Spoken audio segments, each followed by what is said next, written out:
MCQ solve करने हैं। What is the journal form of the complex number of degree n। अगर आप theory से देखें तो ये ऑप्शन बेस्ट ऑप्शन है, क्योंकि हमने जो पॉलिनॉमियल पढ़ा था वो इस फॉर्म में था an z power n an-1 z power n-1 up to so on. तो ये करेक्ट ऑप्शन यही होगा। तो देखिए जो पॉलिनॉमियल की n डिग्री होती है तो इस वजह से इसकी रूट भी n आते हैं, ठीक है। बी ऑप्शन करेक्ट होगा। और which of the following is a linear complex polynomial. Linear complex polynomial जिसकी पावर z के ऊपर 1 होती है, तो ये लीनियर कॉम्प्लेक्स पॉलिनॉमियल है। ठीक हो गया जी, आगे देखते जाइए। आगे क्या है जी, हाउ कैन द पॉलिनॉमियल। देखिए क्या इसके फैक्टराइजेशन करनी है, तो +4 को लिखेंगे, माइनस इंटू -1 लिखेंगे, इंटू 4 लिखेंगे, तो जी स्क्वायर लिखेंगे, ये आयोटा स्क्वायर होगी यानी 4 आयोटा स्क्वायर आ जाएगा। फिर अब अपने एक मरतबा प्लस लिखना है, दूसरी मरतबा माइनस लिखना है, यानी जी -2 आयोटा जी +2 आयोटा। तो करेक्ट ऑप्शन क्या होगा, बी ऑप्शन इज करेक्ट। ठीक हो गया जी। What are the root of this polynomial of the equation. देखिए आपने जी की क्या वैल्यू पुट करनी है। अगर मैं इधर -1 पुट करूँ तो लेफ्ट से भी 0 आएगा, राइट से भी 0 आएगा। अगर जी की जगह मैं आयोटा पुट कर दूँ, यानी आयोटा पुट कर दूँ, तो लेफ्ट से भी 0 है और राइट से भी 0 है, तो इस वजह से ये इसकी रूट बनेंगे। तो option B is correct. Which theorem guarantee देते every non constant polynomial has at 1 root.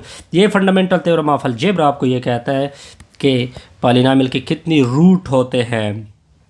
What is the factored form of this polynomial. देखिए इसकी फैक्टराइजेशन करनी है, तो किस तरह फैक्टराइजेशन होगी, जी स्क्वायर -4 आयोटा जी होता है, ठीक है, और +12 को लिखेंगे, +4 +8 लिखोगे, यहाँ तक ओके जी।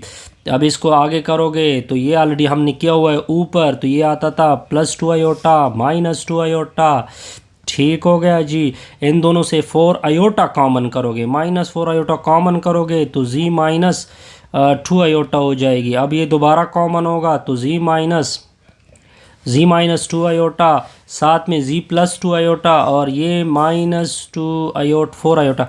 बहरहाल इसमें ये ऑप्शन क्या हो जाएगा, करेक्ट हो जाएगा। ठीक हो गया जी, यहाँ तक ओके, बिल्कुल जी यहाँ तक ओके, बल्कि ये प्लस होता है तो ये जी -6 आयोटा आ जाती है। ठीक हो गया जी।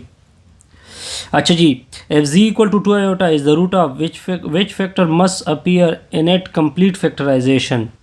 देखिए जब क्या होगा, जी इक्वल टू क्या है, जी इक्वल टू 2 आयोटा है, तो इसको जस्ट शिफ्ट करोगे तो जी -2 आयोटा का आएगा। ऑप्शन सी करेक्ट होगा। What is the degree of this polynomial. Maximum power कितनी है, 3, तो इसकी 3 डिग्री हो जाएगी। ठीक हो गया जी। अब नेक्स्ट देखते हैं 10 की तरफ। Which of the following is not a complex polynomial. देखिए कॉम्प्लेक्स पॉलिनॉमियल ये नहीं है। क्यों नहीं है, क्योंकि z को ऊपर शिफ्ट करोगे तो z के ऊपर इन्वर्स, जो कि पॉलिनॉमियल का पॉजिटिव पावर होता है, तो इस वजह से ये पॉलिनॉमियल नहीं है। ठीक है, सारे वीडियो